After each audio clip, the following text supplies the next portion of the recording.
Hey guys, Dr. Israel here for presentation 2, a quick review, the essentially nervous system control, the neural physiology side. So let's get right into it. Real quick review, we're going to be breezing through these slides, skipping some stuff, but we'll get to much more detail in the lecture. So essentially, the brain does two primary things.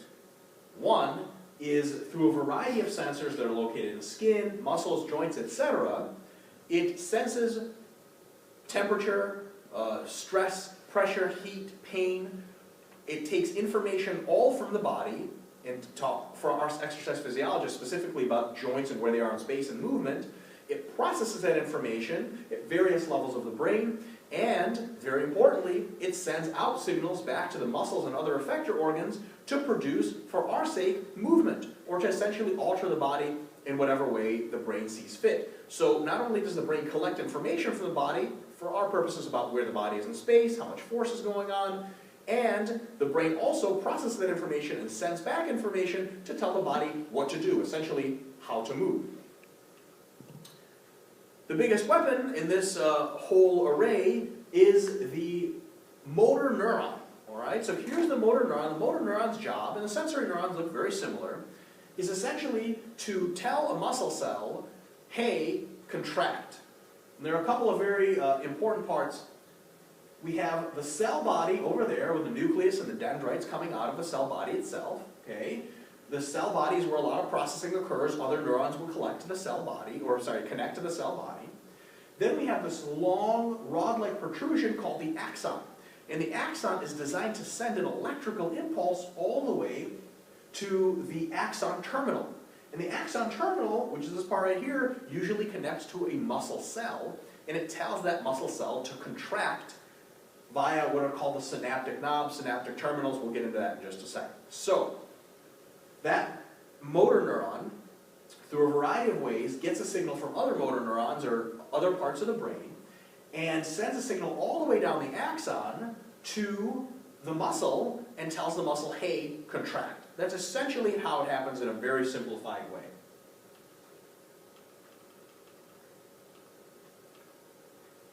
Alright, so how do we get an electric current to flow down the cell, and how do we get that to actually result in meaningful information? Well, it's actually a lot simpler than the details suggest. So let's make a really simplified attempt to explain this process.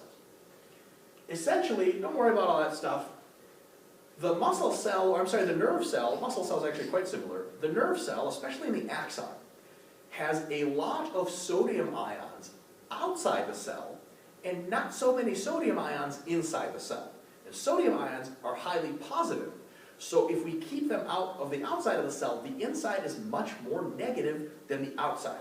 And remember, opposites attract in chemistry and in charges. So all those positive charges on the outside, the sodium, desperately want to get in to inside the cell. They want to come into that negative environment because they're super positive.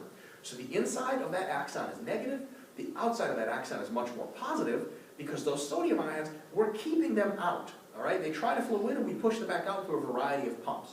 So there's tons of positive charged sodium on the outside, a bunch of negative charge on the inside, and that sodium desperately wants to flood right back in the cell as soon as it possibly can. That's called a resting membrane potential. A potential is the difference between the charges. And in the human body, most of nerve cells have a resting membrane potential of negative 70 millivolts. It's an important number you guys should probably know. So negative 70 millivolts is the difference between the outside of the cell, which has tons of positive on it, tons of sodium, and then the sodium, there is not much sodium on the inside, so that sodium is not allowed to flow in, so the inside is negative 70 millivolts, more negative than the outside. That's where we start with the whole process. So, here's a little zoom in for us. We have a bunch of sodium on the outside, it's more positive on the axon, and inside, it's much more negative environment. There are a variety of proteins that have negative charges, so negative 70 millivolts is the resting membrane potential. And your muscle cells and your nerve cells use a ton of ATP and a ton of energy to keep this at negative 70 millivolts all the time. That resting membrane potential is like a battery charge. It's ready to go whenever we need it. So a couple of very important terms. Depolarization is when that resting membrane potential gets to be less than negative 70 millivolts. So for example, some of the positive ions flow in, and now the difference is only negative 50 millivolts or negative 55 millivolts. That's depolarization. Hyperpolarization is when that charge difference grows to higher than negative 70 millivolts, or greater than negative 70 millivolts. So for example, we have even more sodium pumped out of the cell, or even more negative ions enter the inside, so the inside becomes negative 90 or negative 110 millivolts in relation to the outside. That's hyperpolarization, even more polarized, even more different of charge. Then a graded potential is when just one small part of that axon becomes a bit more negative or a bit more positive than it used to be. And really important, an action potential is a super important concept, and action potentials are how nerve cells actually communicate. An action potential is when you get a huge, rapid depolarization of the membrane, and that depolarization actually travels all the way down the membrane itself. So, let's show you guys how this works. Hopefully we have a good diagram here. All right, here we go. So, just looking over at the top, we have the inside of an axon and the outside. Of course, the inside is significantly negative, the outside is positive, and the outside has a bunch of sodium ions. What the axon also does have in it are proteins inside the axon that are, they're proteins that sit in their channel proteins. They're essentially ready to open up and let sodium flow in whenever it wants. Usually it's blocked. But these channel proteins allow sodium to flow in. And the interesting thing about these channel proteins is they detect how positive or negative the inside of the cell is. If they detect a charge less than about negative 55 millivolts, they open up and sodium rushes in really, really fast. So if it's negative 70 millivolts, they're fine, they stay closed. If it's negative 90, they're definitely closed. If it's negative 60, they start to wobble a bit. If it goes below negative 55 or so, they open up and sodium rushes in. So, what happens is, if in one part of the axon, at the beginning of the axon, one of these proteins opens and it allows a bunch of sodium to flow in, you get a really positive charge inside the cell.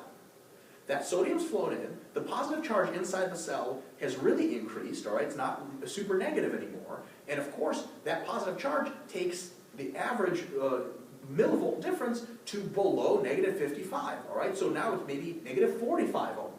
And the next channel proteins in line, just down the street, so to speak, a bit further down the membrane, they detect the fact that, oh crap, it's negative 45 now. We're going to open our own sodium channels. Sodium rushes into them.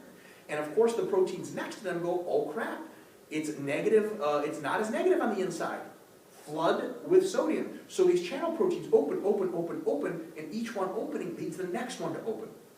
That causes, through a cascade effect, a huge action potential to occur. So essentially, you get a huge wave of sodium flowing in all the way down the axon, positive charges all the way down the axon, and that's essentially a nerve impulse. That's called an action potential, right?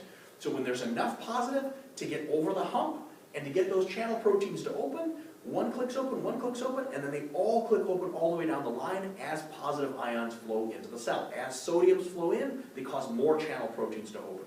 This is probably the most fundamental concept in neuroscience you have to learn before everything else.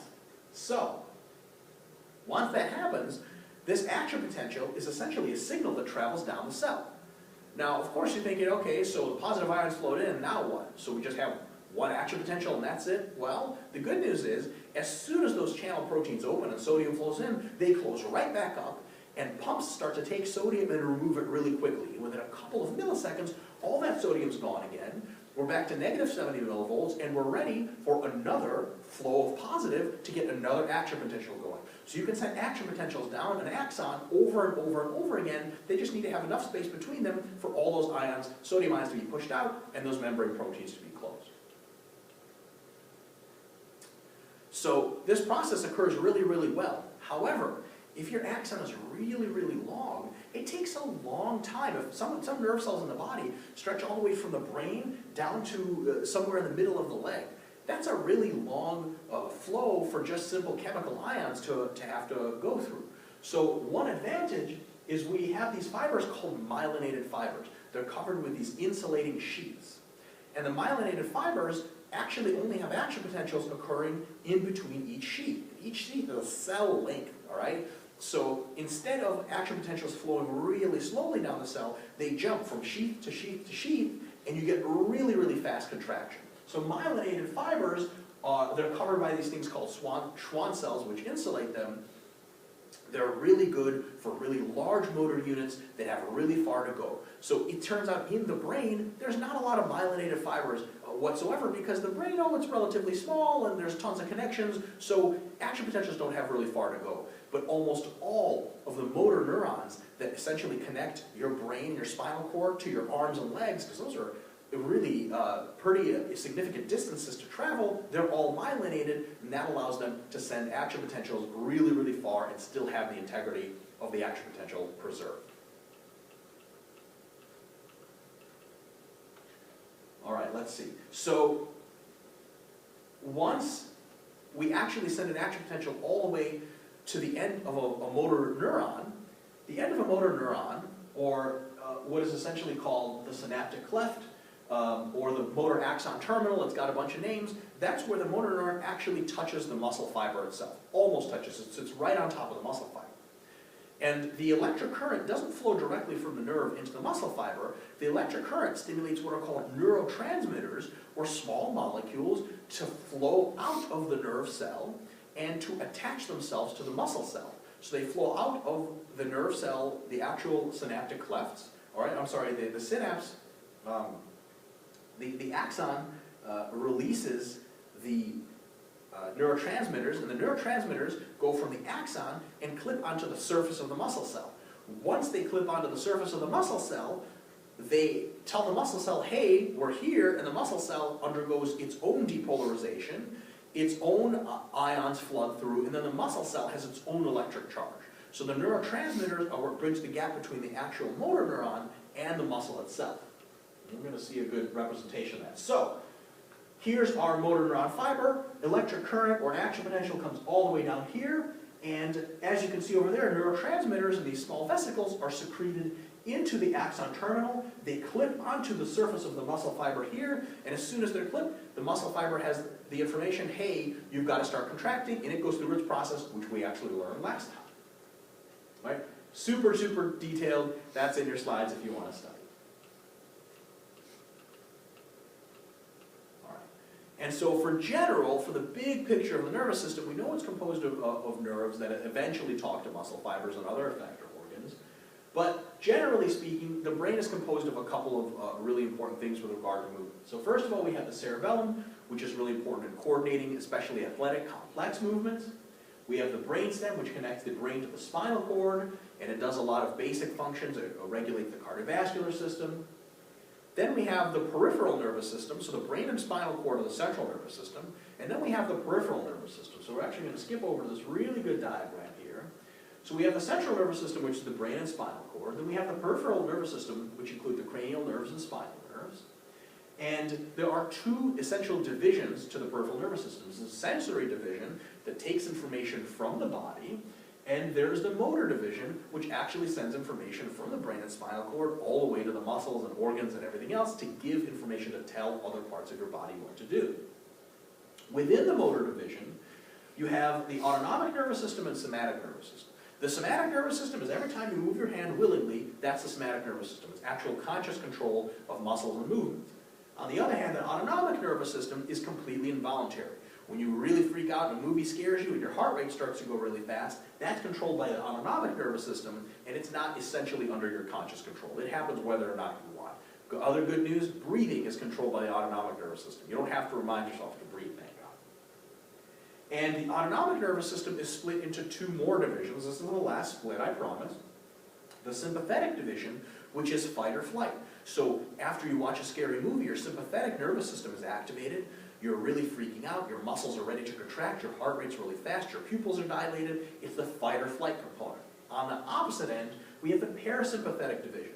After you eat a big meal and you're relaxing and watching TV, your heart rate's really low, your breathing's really stable, you're really relaxed, you're really calm. A lot of times that happens during digestion. So the parasympathetic nervous system is the relaxing side, the sympathetic nervous system is the fight or flight side, and all that stuff happens automatically.